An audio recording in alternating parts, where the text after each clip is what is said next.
Amazon just announced that everybody has to be working in the office 5 days a week beginning January of 2025. It seems like businesses are moving from what's best for the employees to what's best for the business. As you plan for 2025, you need to answer this question again. Where should my employees be working? This interview will help you prepare to answer that question for your business. Enjoy. Welcome to the Charlie Paparelli Show. I am Charlie Paparelli, and my guest today is John Wichmann. John is the president and founder of Gather Sciences. Today's topic is going to be, how do I make the right decision for my company on where my employees should be working? You know, we have full-time in the office, we have full-time at home, and then we have somewhere in between, which has been termed hybrid work. But why this topic today? Why did it interest me enough that we're going to be doing this? I'm seeing that the decisions of the past from these executives in these companies are being revisited, which says to me that the decisions of the past aren't working anymore for these companies in some way. There was another thing that came up about a year ago. I remember an interview with Elon Musk, and he was talking about this topic, and he said, "I just don't think it's fair. All my factory workers, the people that have to create stuff with their hands, they have to come to work. And all the laptop workers, they can stay at home. That's just not fair." And then recently, we're seeing the articles about UPS and Amazon making these grand announcements that say, we're going in January of 2025, we're going to be in the office 5 days a week. And that's the way it's going to work going forward. Times are absolutely changing for these companies and their employees. There's the tide is moving in. All right. So there's a change. And to help us with this in this discussion, I have my friend, John Wichmann. John, welcome. I'm so glad that you're here. Thanks, Charlie. It's great to be here. So tell us a little bit about Gather Sciences, the business that you're in. Yeah, so in a nutshell, Charlie, and this is something we were saying even before Amazon's announcement on Monday, but in a nutshell, our mission is to save hybrid work. And we sort of say that to save hybrid work? It is. We're out to save hybrid work. We think it's that important. And we think, honestly, it's in that much danger. And the announcements you mentioned from Amazon and then previously UPS, that just really furthers our resolve that it's an issue that really companies need a lot of help with, because we do believe that hybrid work can work in companies, but not in the way that most companies have it implemented today. Okay, great. I didn't know that you were taking that's your position, and that's actually, you call it your mission. I probably come out on the other side. So this is going to be, maybe it'll be somewhat combative, which is, it's always kind of fun for the audience. All right. They'll get some insights, but tell me, why did you start this business? Well, Charlie, I've been in the workplace related, technology space for about 5 years. My last company before Gather Sciences, I co-founded Maptition, and Maptition was a software platform, a SaaS platform that really worked in the area of integrated workplace management solutions. And when we started that company, we really thought we could bring that product down market, and we could also level up and elevate the amount of use around employee engagement that a tool like that could use that had traditionally really been in the facilities management space. So we thought we could make it more of an employee engagement tool as well as a great facilities management, supplemental tool. I love these terms, employee engagement tool. Doesn't mean anything, okay? It does, I love this, Well, Charlie, in that case, I'll tell you, it really, as an example of how that works. So it's a great product, Maptition is, and it will, one of the things it does is it puts pictures on desks. And so a new employee coming into a business can grab their app, take a look at, the whole office that they're sitting in and see, who's in the office.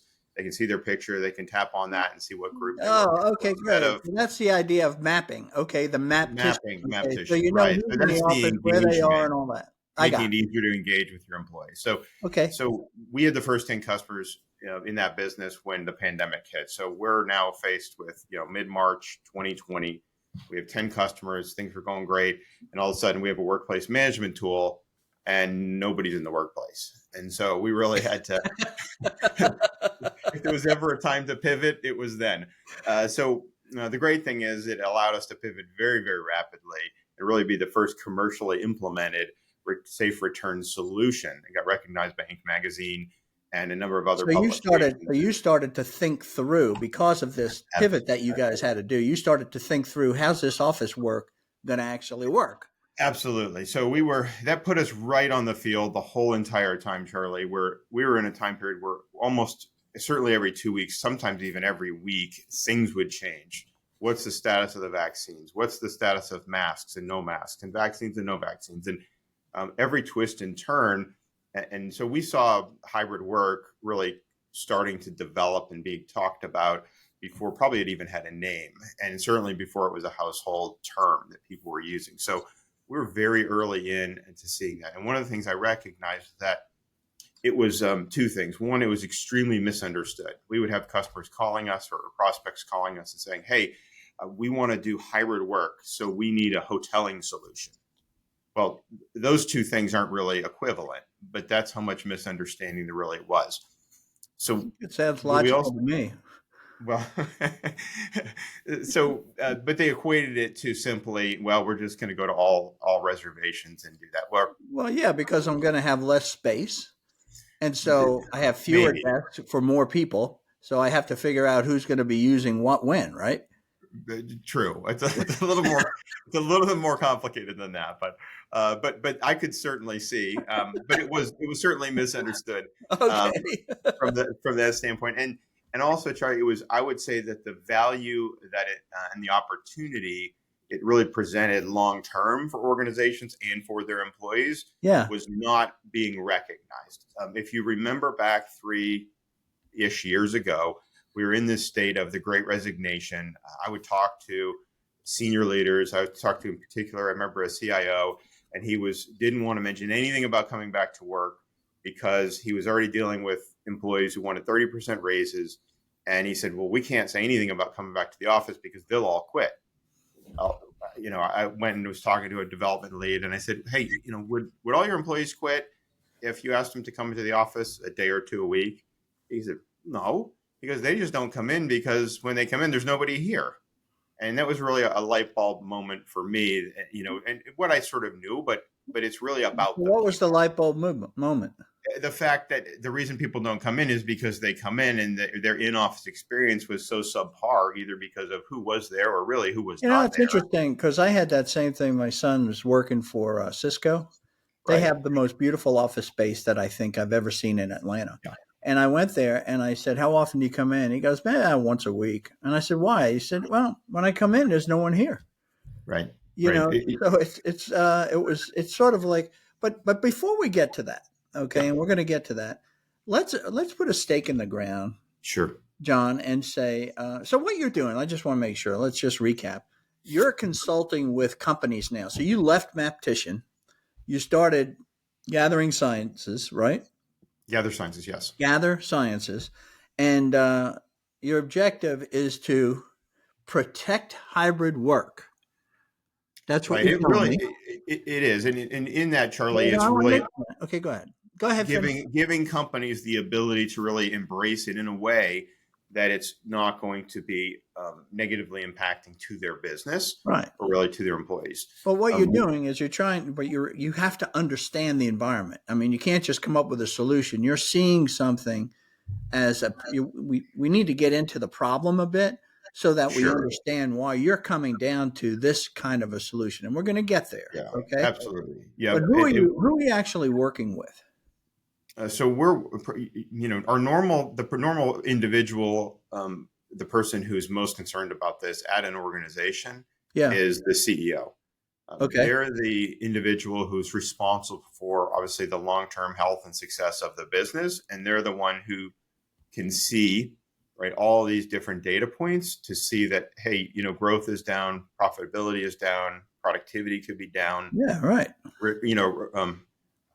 attrition is up, harder to hire, younger and retain younger talent. So seeing all these data points come together, and a lot of them are saying, hey, I don't think we had quite this number of problems 5 years ago when we were an all in the office company. All right. Well, let's do this. Okay. You keep getting ahead of me a little bit. I want to kind of bring the audience along a little bit here. And the first thing is to say, this COVID epidemic that we went through, which started when?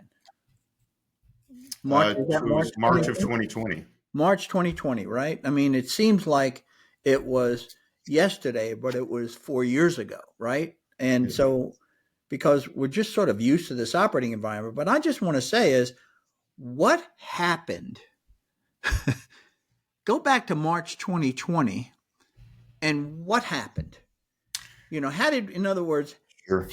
Tell me how we kind of got how we got to the situation that we're in. So go ahead. Well, yeah, and it's very interesting. It's very interesting. So when we did that, you remember March 2020, people really started staying home. I think the NBA started canceling games, and we really started into this lockdown period, which we all thought was going to last 6 weeks, 5 weeks. Well, it was bizarre. I mean, the other side of this thing is the government actually said, right, you can't go to work, you can't go to church, you can't go to events.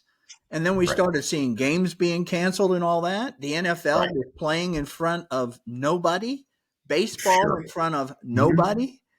The NBA the same way. It was crazy. It was crazy. It was crazy. So we went into lockdown mode. The first thing was all of these IT organizations, and to their great credit, had to really equip their entire workforce to work remotely. Where in past, it was just usually a subsegment. Maybe it was just sales or some of the executives. They had to, sometimes that meant buying thousands of laptops, right? Installing and purchasing and getting stood up new software to allow for, the safe connectivity and the effectiveness. So there was a period of that for sure. And then we sort of settled into. But what's bizarre, and I don't want us to miss this.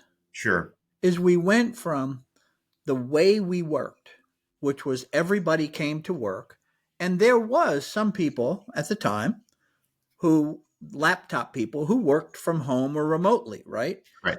Because they maybe they were programmers or they were on projects and it was okay, but it was I don't know what that percentage of remote workers was in, let's say, 2019, but do you know? Well, certainly lower than it is now, but it's well under 50% for sure. Yeah, I was thinking it was somewhere around 35% or so. So we had some of this kind of remote work. And then literally overnight, everybody was working from home. That was like totally bizarre. And so it was an external force change by the government. And the focus is to save people's lives. Right. People can die from COVID. Sure. And so what happened is he said, from a CEO's perspective or an executive perspective, I have to say, okay, they're all working from home because they have to. Mm-hmm. I still got to run this business. Right. Right. We still have to hit our objectives. Absolutely. Okay. And this is where you're saying they put tools in place. They did. To sort of accomplish those two things. One, protect the employees, and two, keep the business going. Right? You're spot on, Charlie. Yeah. So if we fast forward, then we were in that state for a while. Then when started. Here's what I want to get to. So what happened post-pandemic? Sure. So we went through the pandemic, and then when did we come out of the pandemic where we really could have gone back to the office? Right. When was that? When did that time come? Well, there wasn't a straight time. So what happened was we started to move into that period, and it probably started around the time when the vaccine started becoming available, and the workplace started to become a safer, right? But still, there was a question mark there, a safer environment. So you have some kind of we put a stake in the ground on March 2020. Can you put a stake in the ground to say, when did that thinking start? I'd have to go back and look, Charlie, but it was when you started to see people return, and you started to have the conversations about wearing masks in the office or only at your desk or when you were up walking around, if you recall that time frame when See, the I think office it was. became I think it optional. was. I think it was sort of like would it have been like early 23 or mid No, I 23? think it was before that. No, I think it would have been probably mid to late 21 into 22. Okay, It was so pretty. It was relatively quick. Where, what I but wanted you, to say is, what I'm trying to establish again you're is, right. so we went from we're all in the office, okay, except for those people that used to work from home, okay, which was a smaller percentage, to we're all out of the office, right? We're all working from home, and then you sit there and say, well, how long did we do that? You see, because Sure. longevity of that type of a solution has impact culturally and Right. societally, right? So, Yeah. how long did we do that? We did it from March 2020 to March 2021 to maybe even early 22 before things started to change. So, that's It's like a probably a solid year. It's probably a pretty good year of that. And some people started going back maybe earlier than that 1 year mark, but you started to see it. So there's really two key things I think that occurred, Charlie, that okay, go ahead. sort of seeded into the situation we're in today, or as we've been in. So the first thing was that as people started to go back, it was very much initially a do you want to come back? And so all the surveys for employers to employees were, do you feel comfortable about coming back? How many days would you want to come back? So, this was And the toe in the water survey.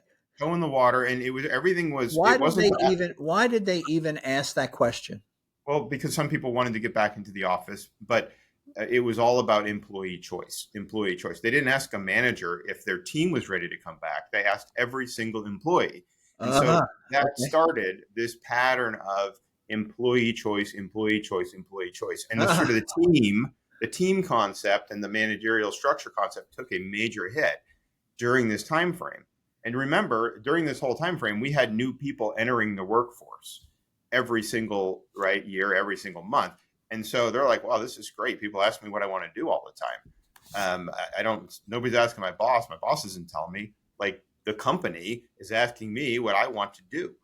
And so we started creating some of these patterns around individual choice in areas that individual's choice did not previously exist.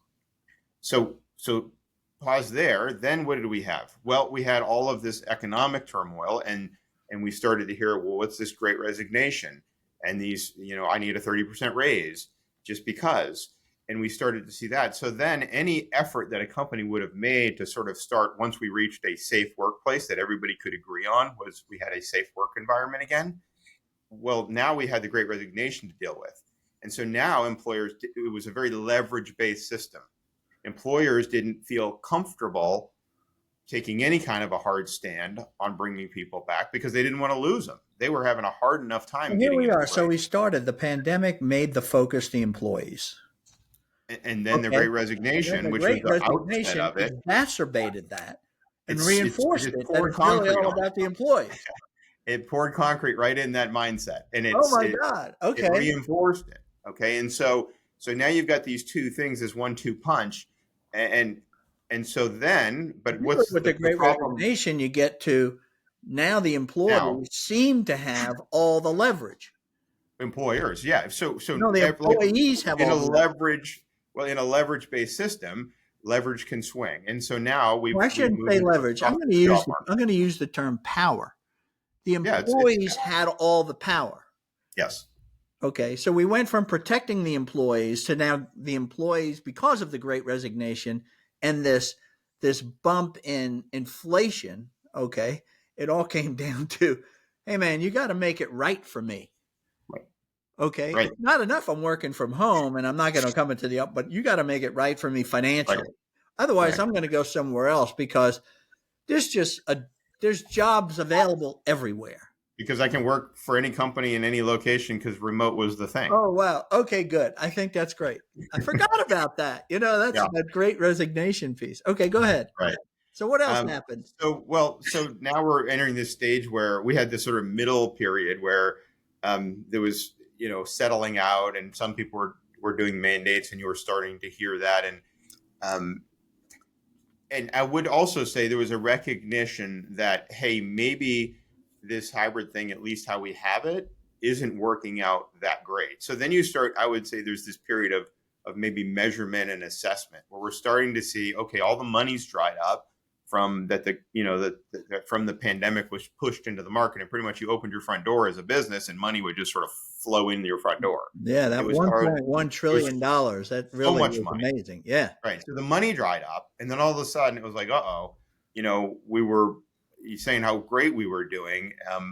And then the You're question talking is, now well, now you're addressing the business, not the employees. the business. And so, Right. well, now any weaknesses that this hybrid model, right, or a poorly implemented hybrid model had created and caused, all of that was being glazed over by all the money in the market. Huh. And so it didn't really matter because there was so much money, you could just That's still so make cool. do. So as long as I'm hitting my numbers, what do I care where they work? Exactly. Okay. So then the money dries up, and then all of a sudden you start to see the metrics hit quarter, and now the businesses aren't as healthy. And they're going, why isn't our business healthy? And they start to look at things, and you have basically inefficiencies, because sometimes when people are out of sight, out of mind, inefficiencies will develop. Not with every person, but with some people. It's harder to manage that way. It's harder to task. It's harder to stay on priority. And it's just, you're going to get inefficiencies, and those started to show Well, how up. about this other inefficiency? And I want you to address it because I didn't interrupt you when you talked about it. You said it very quickly, but I think it's very important as another inefficiency as we're looking at the business. Okay. And that, as you said, the managerial and team concept took a hit. Just talk about that for just a moment. Sure. Well, I think Because it especially doesn't get talked about in the news. Okay. No. I mean, because we started this pattern of everything went directly to the employee and what do you want to do, and then the employee sort of, as you said, the power of the employee in this environment spiked. It was very difficult, right, to then start to have edicts and decisions. And plus, if there were other jobs and other opportunities out there that somebody could work remote, well, it continued to give that employee a lot of individual choice and say in their mind, I right? understand all that, but how did it impact the managerial and team concept?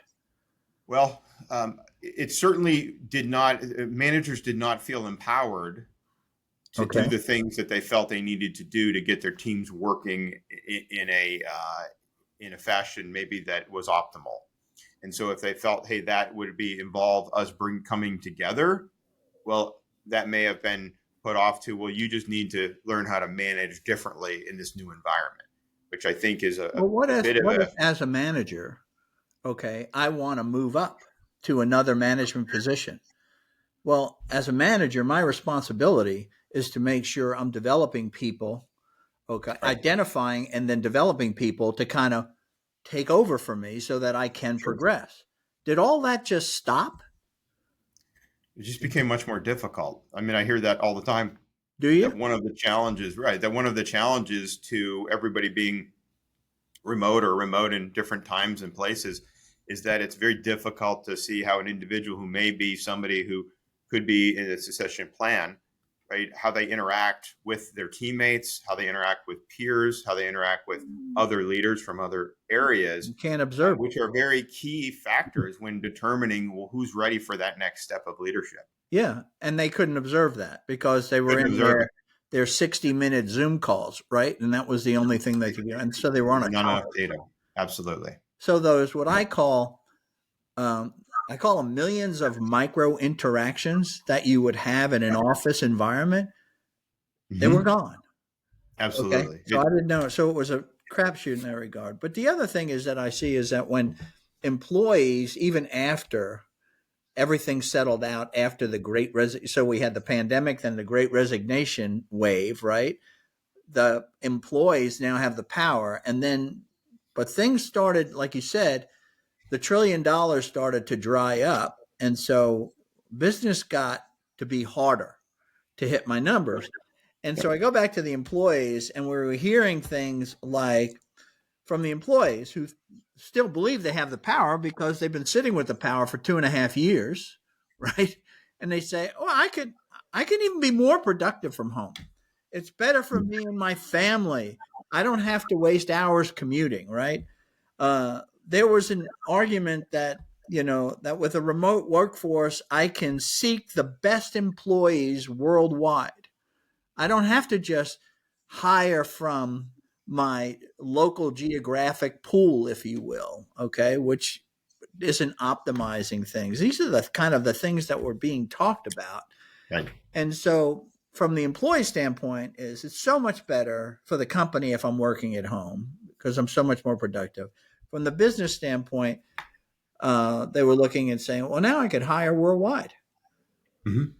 That's So true. I could hire somebody in Belgium or Belarus or wherever it is, as a programmer. Why do I have to hire a programmer, that just came out of Kennesaw State College, Right. Whatever. And that's, yeah, for sure, Charlie. And that is still an option. And sometimes that makes sense for a team. I think where at least we see the issues emerge is when too many of those individuals are all remote. We personally, No. So from a this is what standpoint of you what get we, into. You get yeah, into what we my see next is, question, which is yeah, what was happening that started this shift from I'm thinking about all the powers with the employees, okay, to as the executive in charge, I need to say, I'll call him the general manager, okay? He's running the business. Oh my God, this doesn't seem to be working. I'm having more trouble hitting my numbers. Okay. So tell me how that change started to take place, that the focus was off the employees and started moving to the business. I think that's the big sea change. Can you tell me how that is that the sea happened? change. Well, it was what we said, like the money dried up, right? So the money dried up, and then all of the inefficiencies that existed within poorly formed, unhealthy hybrid models started to, I mean, you could then see them because, again, the water went down, and then you start to see what's on the bottom of the pond, right? And it wasn't Oh my great, God, that's a great visual. I love that. right? And so that's really, but for initially, they couldn't do much about it, right? They were still very gun shy because there was still a concern about significant attrition because probably what many of them So the wanted to power do, was still with the employee. at least in part. And so they wanted to put down heavy-handed mandates, say you need to move back if you were, and part of this, I mean, employees sort of brought this on themselves inadvertently by hiring people all over the place.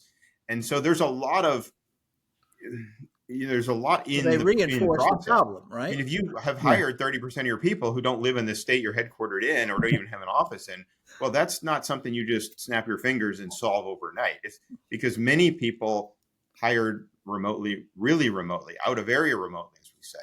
And so that was just a situation they had to work through.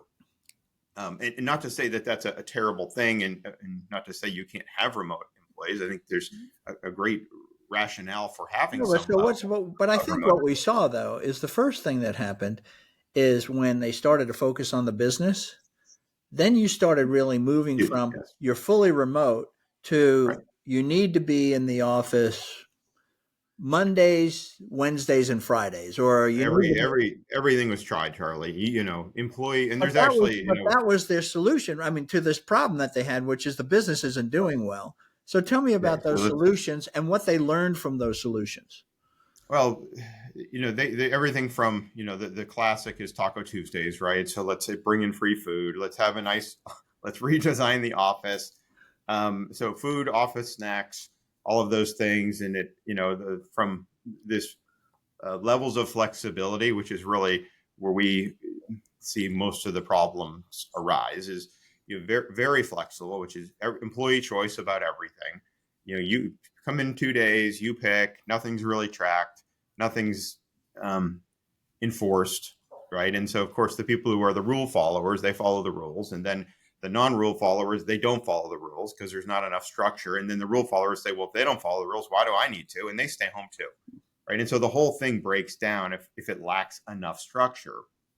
The other So then they went to change, the next stage, which is to put more structure in it. yeah, more structure, meaning Monday, Wednesday, Friday, and Okay. everybody has to Yeah. come in, and then and then But people did or didn't, that or was the second, that was the right. second wave of this solution, right? Many companies did this though without even having a policy that even matched what they were saying, and because we run into that most of the time, I there's don't no know what that policy that means. matches like meaning a true written down policy that supports the plan, right? The plan of what hybrid is, because most hybrid plans are unstructured enough that there's a lot of managerial discretion. There's a lot of exceptions. There's a lot of inconsistencies. And that's really where we see hybrid models breaking down, is when you have too much flexibility Okay. and too much inconsistency. So what's so they do get to this Monday, Wednesday, Friday, or whatever it was. So they move from Taco Tuesdays to Monday, Wednesday, Friday thing. It seems to me that the reasoning behind that was to get back to this managerial and an effective managerial and team concept, as you called it, right? Right. So how do we actually work together again the way we used to work together? Okay. So what happened when that second wave of decisions happened and they finally did, let's say, put policies in whatever it is, but they did get the employees back on their Monday, Wednesday, Friday thing. What happened then? What did they find out then? Oh, then the question was, is it being followed? And in a Okay. lot of cases, what was being asked of employees and honestly of managers wasn't happening. And you start to see the emergence of things such as, coffee badging, which is the practice of going in, swiping your badge, grabbing a cup of coffee, maybe sitting down for an hour, and then leaving so you can get a checkbox that you were there that day for I a see. company that is monitoring and sending your manager an email if you didn't show up on the Wednesday of a Monday, Wednesday, Friday plan that the company had. And so the core issue there, Charlie, and this is really what we work towards, and when we do the data gathering and what the platform we've built does, is the reason employees do coffee badging is because they don't believe that coming into the office is a worthwhile experience against They're not, the so the offset of traffic. employee is not seeing the benefits No, they're to, not wait, convinced. to the employee, or they're not seeing the benefits to the business. The employee does not believe that the in-office experience is worth what it costs them to commute, the time and expense of commuting. But And they're also so prejudiced in that decision, right? It has to overcome the commute, it has to the overcome the commute. inconvenience of getting in my car and going somewhere, getting on the train to get to work. It Right. has to overcome that, in my estimation. Absolutely. So I'm still Absolutely. fighting with who has the power here. Well, it's partly power, but it's partly mindset. And so if a company comes down with a Monday, Wednesday, Friday, everybody's got to be in, or else. So but it's not. And you say, well, it's because of serendipity and, it's together is better, right? That usually doesn't convince employees that it's worth coming in. And so where we focus, Charlie, Wait, is wait, the what? in-office experience. Why do Mhm. I have to convince employees? I'm paying them. I'm serious. because Why because do they have I have to choice. convince employees that this is really good for you and it's Yeah. really good for the business? Well, we And do it all the if time, I don't have a Charlie. convincing argument because I don't I have the know. data because it's been gone for 3 years, okay? Right. Now I have to sit here and go, oh, I didn't have a good argument and I couldn't show them good data. And I It, would contend yeah. that you can't show a remote employee enough data, somebody who wants to work at home. You can't show them enough data for them to go, Oh, you know you what, can. No, John, you you're can. You can, absolutely Charlie. right. Okay. So No, you talk to can. them. Yeah, you can. Well, you can. You can show them, and we've seen it work. And to be honest, is that when you look at the data and the work, uh, the work from home studies, right? They've been going on since I think May of 2020. Like for the last 2 years, have consistently shown the difference between the number of days in office that employees want to work, their preferred number per week, and then the preferred number of in office days that an employer wants is only separated by about a half a day. And it's been pretty consistent throughout. So if we're only talking about a half day difference, Explain that. Explain that better. Just, I mean, so not better, but just go absolutely. a little deeper The with work it. from home research really asks to all this huge sample set to employees who have the ability, who are in jobs that allow them or could allow them to work from home, what is your preferred number of in-office work days per week? Right? Then they ask the same question to employers. What is your preferred in-office days per week for your employees? And if you look at the Or for chart, the business, not for employees, but what to benefit the well, business. yeah, sure. But how, Because that's my if that's you my waved your purview. wand, if you could wave your wand, how many days would you want your employees in per week, right? Or what are you going But I towards? just What want is to your goal? establish this. I think this is very important. On one hand, you got the surveys that are asking the employees. Okay. On the other hand, you're asking the executives that are running the business what's best for the business. That's Right. the survey, really. Okay. Yeah. So Yep. I want to say you got employee focus and you have a business focus. And so tell me about how those surveys netted out. So the way they net it out, Charlie, and since they do these monthly, right, what essentially the data showed, and I think for the last 2 years, it's been very, very consistent, is the difference between, number of in-office days, either desired by employees or desired by employers, is only a half a day difference off. Which So, way? well, the employers is higher. I think it was like 2.3 to 2.8 days. It's right in that range, right, of where that lives. And then if you actually, there was So a what Fortune, employers were looking for, so the employers were looking for at least 3 days in the office.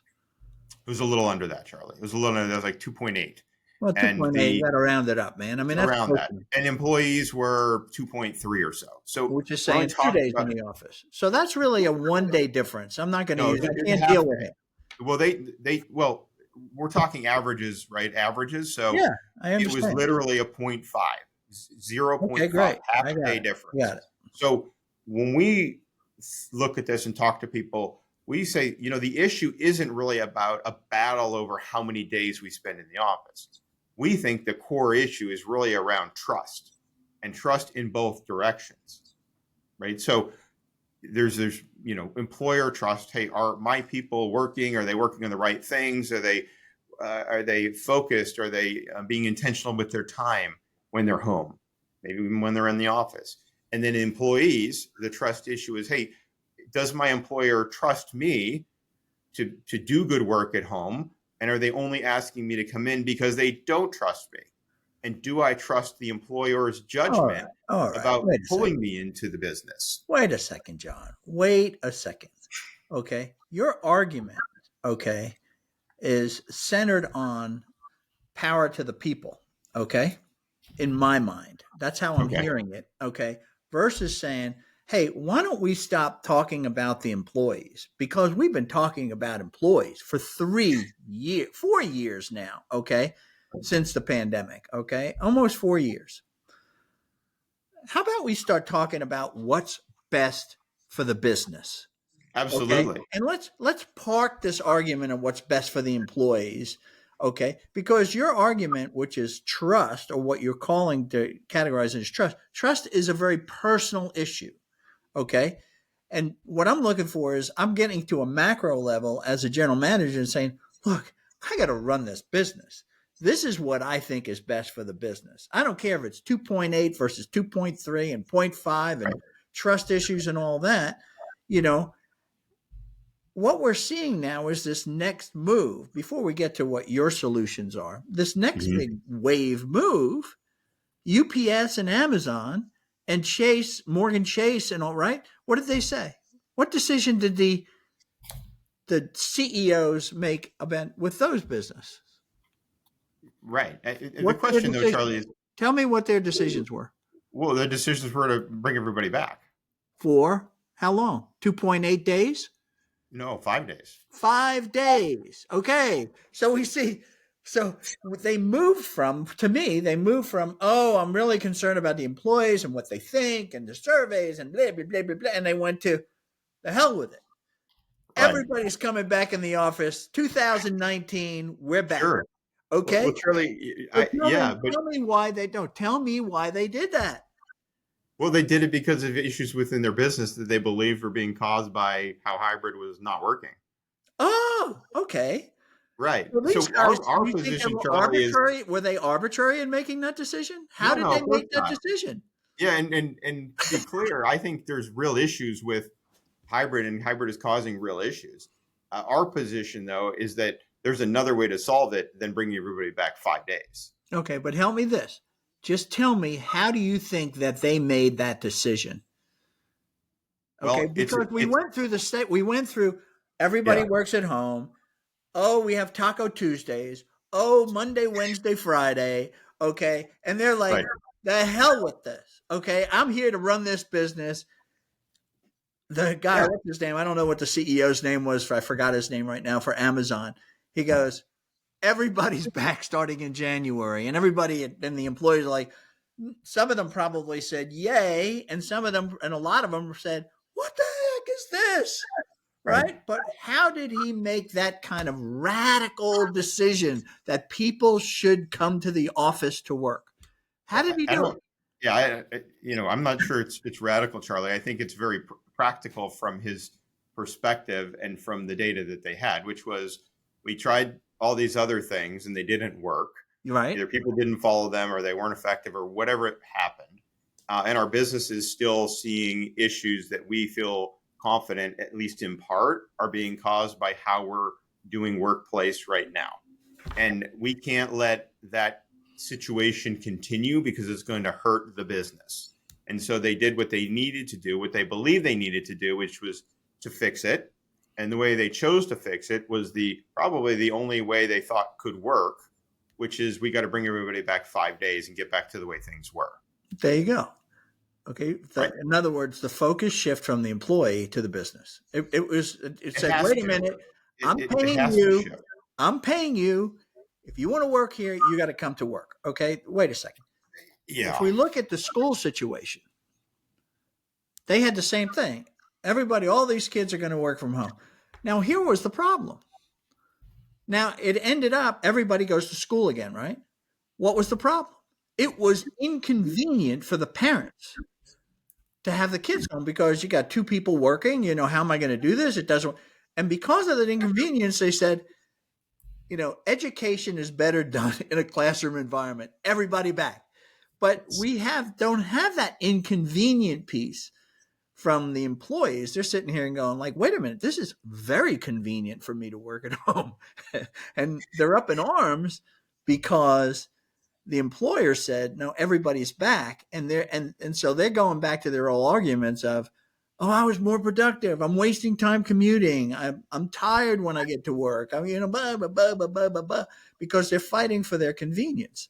Okay. But the power has moved back or is moving back to the employer, especially since we're seeing the market for employment is getting softer. Okay. Right. And I think where we see the problem, Charlie, is All that right. when that changes and we go back to really a seller's market for talent, then what are these companies going to do? Change their policies again because they feel like that they can't hire enough people because of their 5 day a week plan? And our point is that that's, why don't we try to just do what's best for the business and the employee, as long as we can do both without sacrificing I again like that. anything for the I like business. that. So let's not, we whipsawed into everybody works at home because it was a governmental mandate, right? Right. And then and you're saying is don't whipsaw back. We Right. have some great experience that some things that we've really learned at the employer level and employee level. How about if we get to a better solution? And your Right. solution in Gather Sciences is an intelligent approach to hybrid work. That's right. Is that correct? That's right. It is. Yeah, It's that's a good we thing. call it a purpose based approach, really to doing it. So it's not a leverage based or a power based approach. It's a purpose based approach, and Then help it's me with this. yeah. I'm the CEO Mhm. of a software company, okay, and we have a SaaS company, and we have um, 50 employees. Most of them if not all of them, are working remotely. And I instituted this 3 days back in the office, which is I'm seeing pretty much everywhere. Mhm. I'm seeing Amazon, I'm seeing UPS, I'm seeing the big banks. Everybody's getting back. Everybody's told you have to be in the office. All right. Help me make a decision.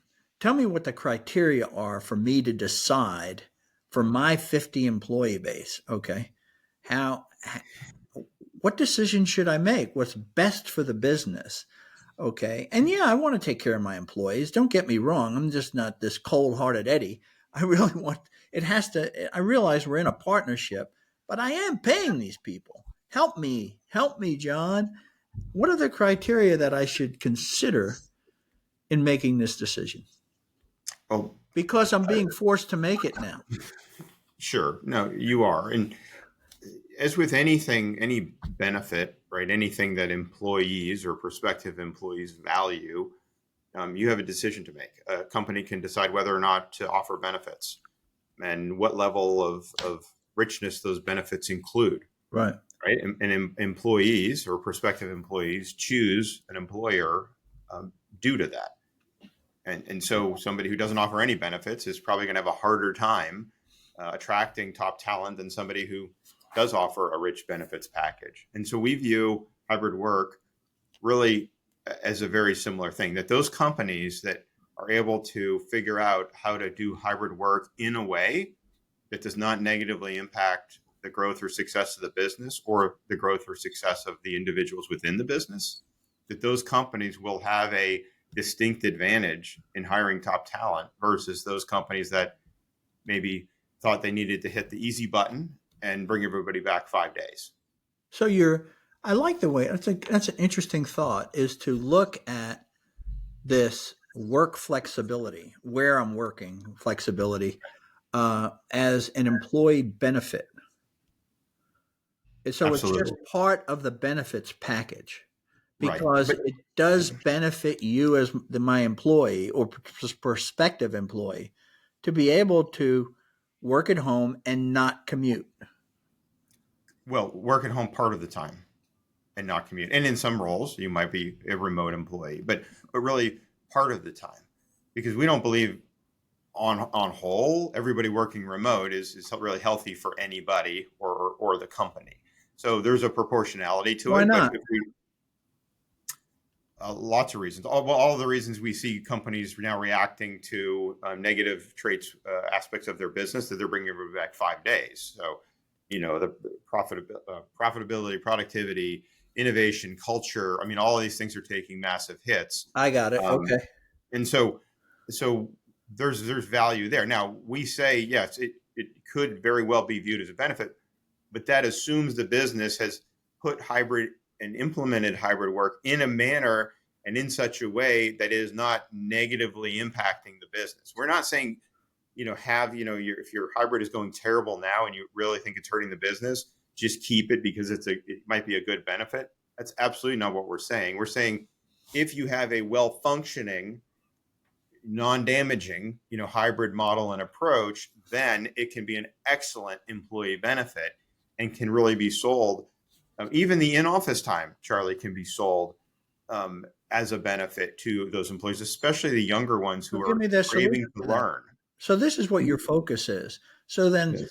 let's move off of what are the criteria, okay, to make this a benefit, which is what we kind of gotten to what are the criteria um, that hybrid actually worked. We had hybrid. We both agreed we had hybrid, before the pandemic.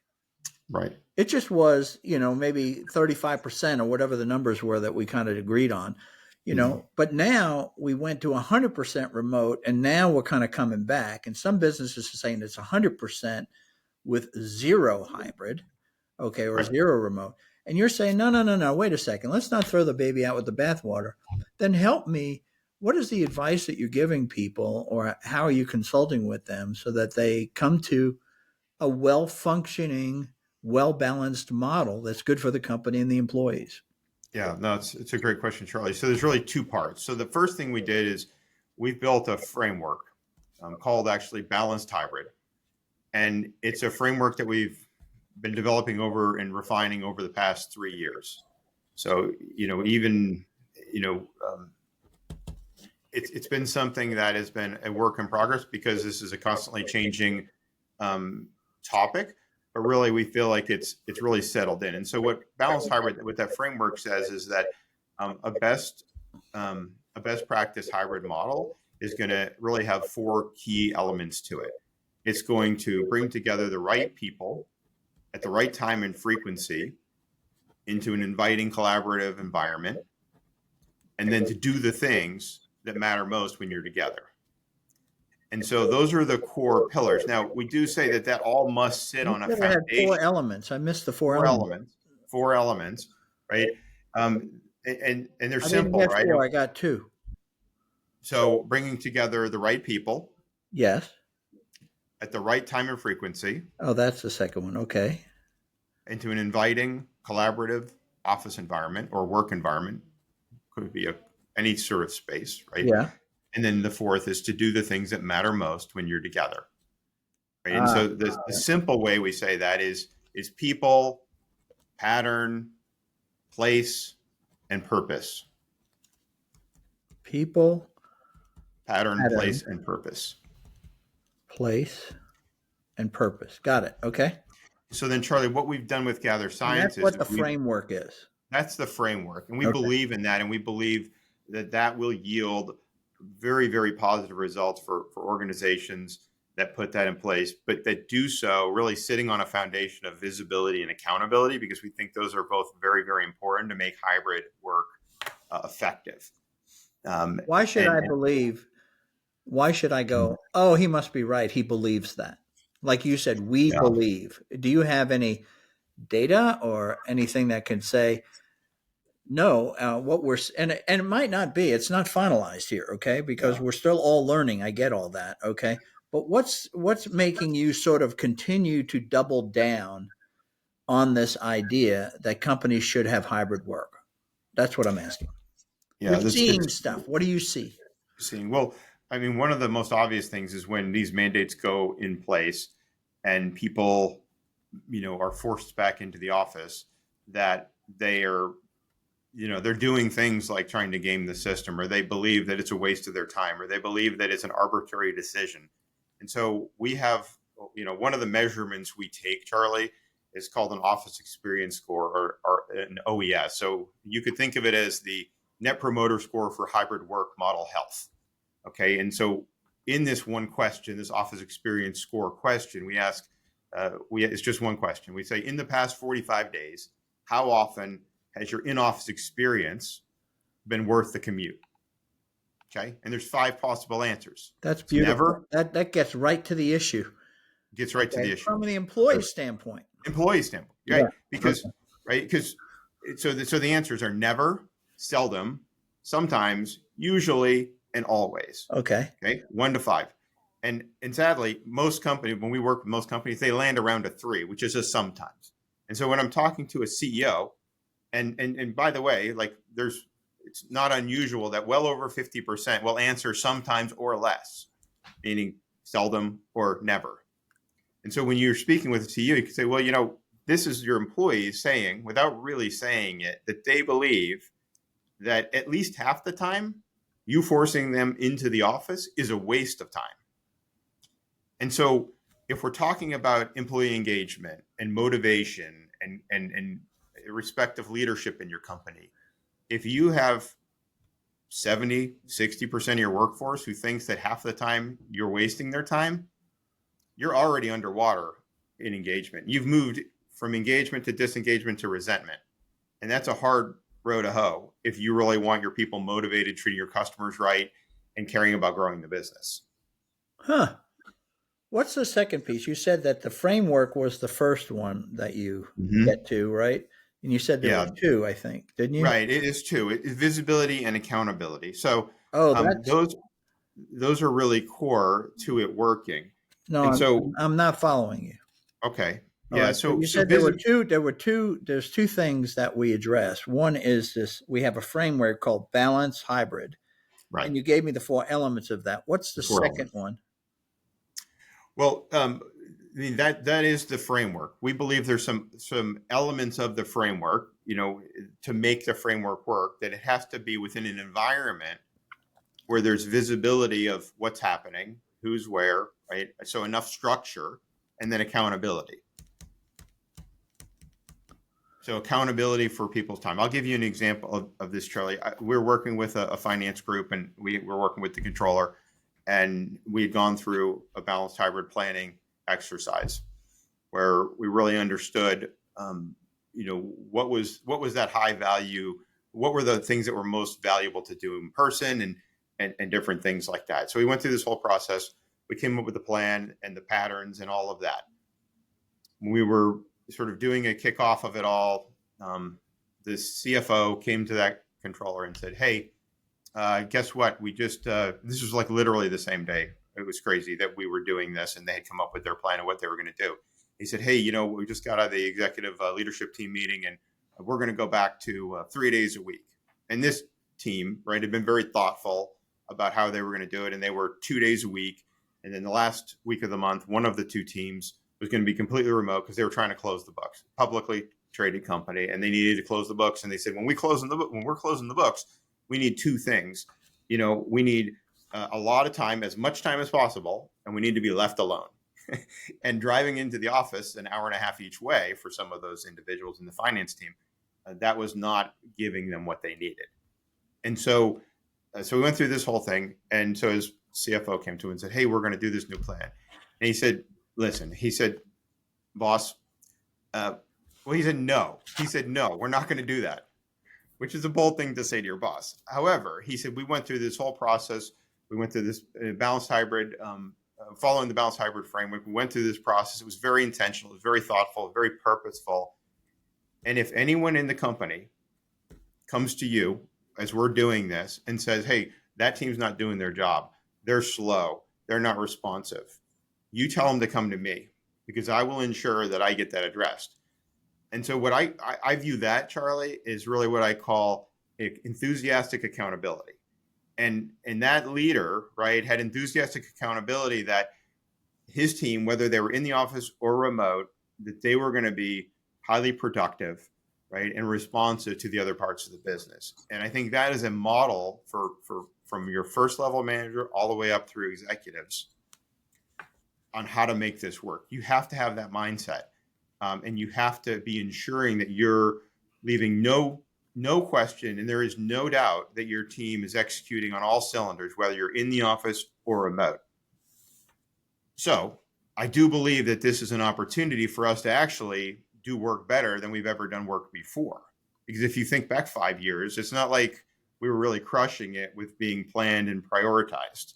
And plus, nobody came to work on Fridays anyway, if you remember that. Everybody worked from home on Fridays for the most part. And so we do think that this hybrid work opportunity, the entire topic, really opens up a door for us to really do work better and differently, really, than we've ever done it before. Yeah, it seems to me that there's a couple of there's a lot, there's something, we're still in this transition, okay? And what I mean by that is, as the employee, having gone through 3 years of this or 4 years of this, is the focus, it's hard when the focus is on me and my happiness and my retention and my convenience that I've realized from all this, to change to where my focus needs to really also I need to share my focus. I want a good life, and I want to enjoy my work, but I have to do what's best for the business. Okay? And it seems to me that that cannot be only the employer's responsibility. Okay, to convince the employees that they need to start thinking of what's best for the business. So employees need to also make this change to say, "Hey, I really like working at home and I don't like commuting. But look, in order to get this done, to hit our numbers, or to get our project completed properly, or to become to develop us as employees and future managers, I need to get back in the office to get together with people to do this. Mhm. So there's Right. this give and take that has to take place. Okay, it can't just be, and I think what happened we're seeing with like Amazon and the others is I'm just frustrated with this. I don't want to be sitting here like doing union negotiations all the time in effect. Okay, I'm just telling you, you just come back to work, you'll see. Okay, that's kind of what Right. they kind of got to. So with this 50 man, back to my SaaS, I'm a SaaS company with 50 Mhm. employees. First of all, at least 30% of those employees could never come to the office because they don't work in my city. All right. Right. Right. So the other 70%, there's probably 20% that really do need to be there full time. Mhm. Right. So now I've got 50% that fall onto this sort of hybrid deal. Right. Right. And so this is where your framework comes into place. But I also think it's very important for these employees to say, I am being paid to make this a great business by work by contributing my skills and my interest here and my mind share because they're paying me for it. So I got to look out for the business. Hmm. I got to look Absolutely. out for the business. Right. Um, how do we get that? How does that happen? Because Yeah. it So doesn't happen with the one question that you asked in the now survey. it's Because it's really, that's a Charlie. It's about, subjective answer yeah. I'm giving. Okay. It's about it's about having a common why for the workplace Okay. and aligning around that. And so, we think there's um, an opportunity of hybrid work, and so that opportunity we truly believe and have seen it again time and time again. And if you just look at the research, so the opportunity of hybrid work is really um, that it can help if it's well implemented, can help in the growth and success of a business, help the bottom line, help keep costs down. There's all sorts of benefits for a business, but there's also benefits for the employees. Obviously, there's benefits for the employees.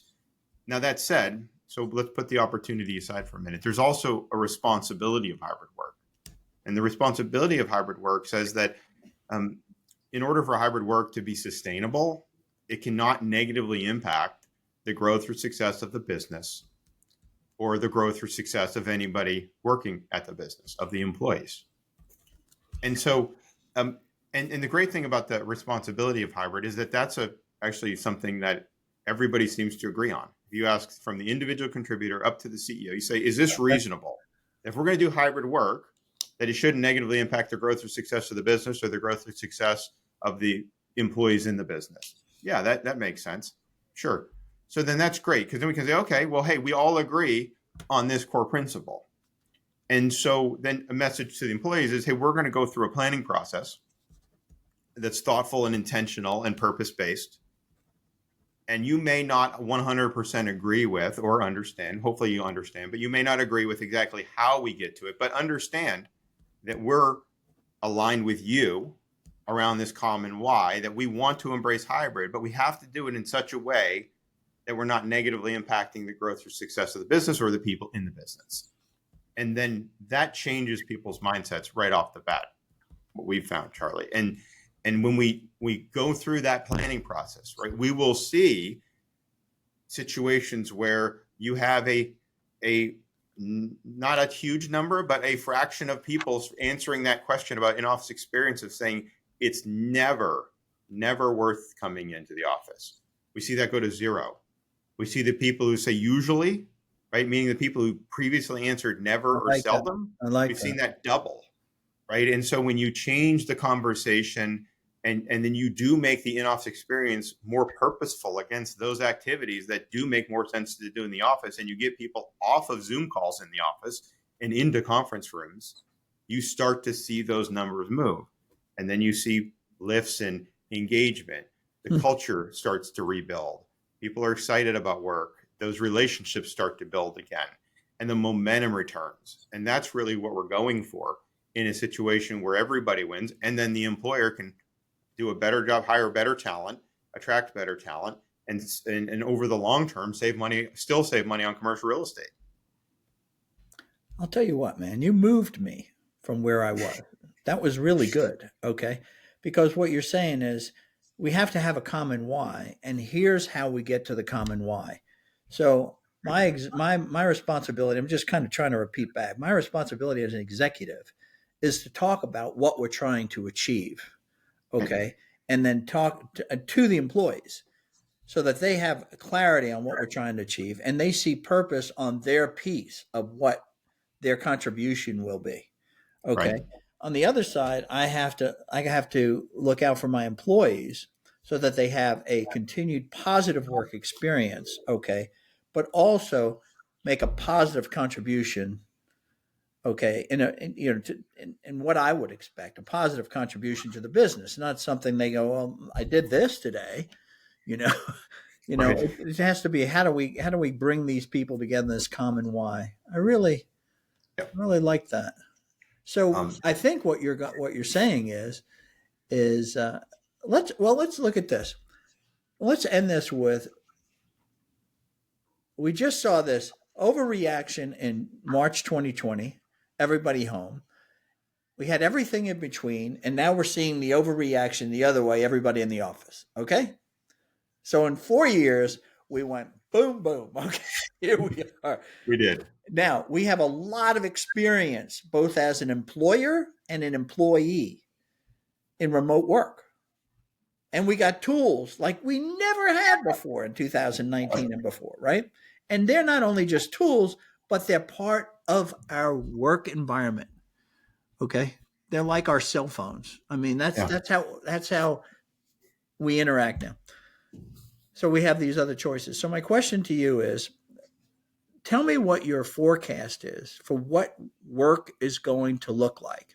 Because we're getting back to the question is, where employees going to be working. What's your forecast for, say, January 2025 and then January 2026?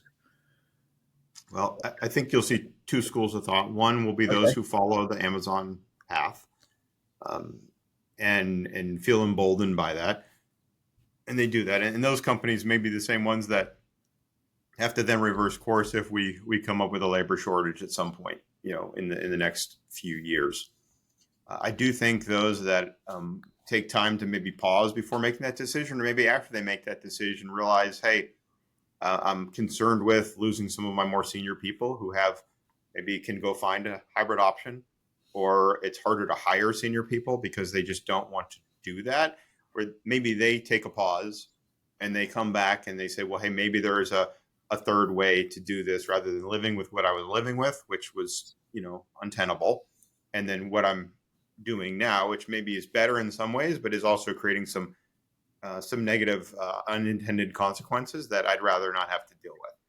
So we do believe that we'll continue to see people be more and more embracing of a purpose-based, thoughtful approach as we continue to see, examples of hybrid working well, right? Where you can have really the best of both Oh, it worlds. You is. can It's have a learning exercise now absolutely, for yeah, business and employees as we go forward. And I think yeah, you're right, is you can say everybody's back in the office, but the only way that that works and will continue to work and be effective if everybody says everybody's back in the office. In other words, there isn't an alternative, right? right, So if you have other mm-hmm. businesses that are exercising the hybrid, if you will, model that you speak to, okay, and are doing it well, that alternative will grow. And Absolutely, as it grows, it competes with the mandates of everybody in the office. So now an employee has options. right. So we're going to, as we look out to 26, we're going to see some very interesting models on hybrid, on where people work. I'm not going to give it a title. Where people work in a company, we'll see companies that are doing extraordinarily well with these alternatives in place versus everybody in the. I love that. Yep. That makes Yeah. total sense. Yeah. And, I love your. Charlie, I love your framework and the way that you approach this, because yeah. it gets to we. It's all about performance. Okay. Absolutely. And, whether wherever you are, and we got to get to what's best for the business, because if the business fails, we're all out. We're all out. Exactly. So the Yeah. business has to be protected first and foremost. And just really what we do with Gather Sciences, Charlie, is we have some very targeted ways and very targeted data that we gather. And we knit that data together, following the integrated data principles I learned when I was, 8 years at Teradata. And we were working with the largest companies in the world on data and analytics. And we present that back in a way that really provides guideposts for organizations to elevate the value of that in-office experience and to get the appropriate amount of structure so that you're bringing, again, like Balanced Hybrid says, the right people at the right time and frequency, right, to do the things that matter most. Most companies have fixed the physical space issue. There's beautiful offices all over the place. So that's usually not an issue we Yeah. have to encounter. I do know a couple of companies, and they're pretty large. I'm talking people with 300 employees that have, in fact, abandoned their office Right. space. And I think that that's going to absolutely work against them, They do. because what you're saying is working completely remotely is not a good solution, No, as is no. working completely on site is not a good solution. There's I agree. something better in between. Is that a Right. fair assessment? Absolutely. And Okay. not only for the momentum of the business, but also the, really emotional well-being of those employees. I mean, And that again, and the we look at valuation of the business, right? I mean, there's higher absolutely. risk if everybody's working Right. remotely. Wow, Yeah. that's crazy. Yeah. If a business is not trying to do anything of significance, Charlie, and they're sort of just coasting, you can coast all remote. If you're not doing anything complex, you're not trying to grow, you're not doing a lot of hiring, there's not a lot of change. Yeah, you could probably pull that off, but that's usually where somebody's sort of running this cash cow business and they're just kind of letting it lose altitude over time. Huh. And that's fine. You do that. But if you're doing of anything of sort of significance around complexity and change and growth and all of these moving parts, that's really one of the key measures of when you need to start being much more intentional about when and how you bring people together. Well, John, this has been brilliant. Thank you for this. You certainly are an expert in this area. Tell me, tell the audience, how can they contact you? Sure. Well, probably the easiest way is just connect with me on LinkedIn, or just go to gathersciences.com, and we've got some more information up there. And we'd be happy to also just have conversation with an executive who's thinking through different options or ideas or challenges, and tell them a little bit What's the about what phone we've number? found. How can they contact you by phone so that they could have Uh, that preliminary conversation?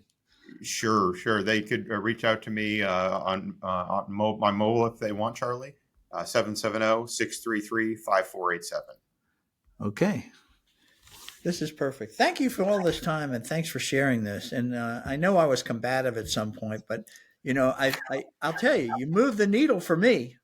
You Oh, really moved the oh, needle for me. So you did an excellent job. So thanks for this great. time, and thanks for all that you do. And I hope that you get some clients out of this, because you certainly have something to offer, and you have some good data. That 50-person SaaS company executive, he has no look into any of this. Everything is still a guess. He's making decisions, and I Right. think you can bring data to the table so that man or woman that's leading that company can make better decisions. You Really good. nailed it. That's exactly what the goal is. All right. Well, that's Thanks, wonderful. Charlie. Thank you. Thank you.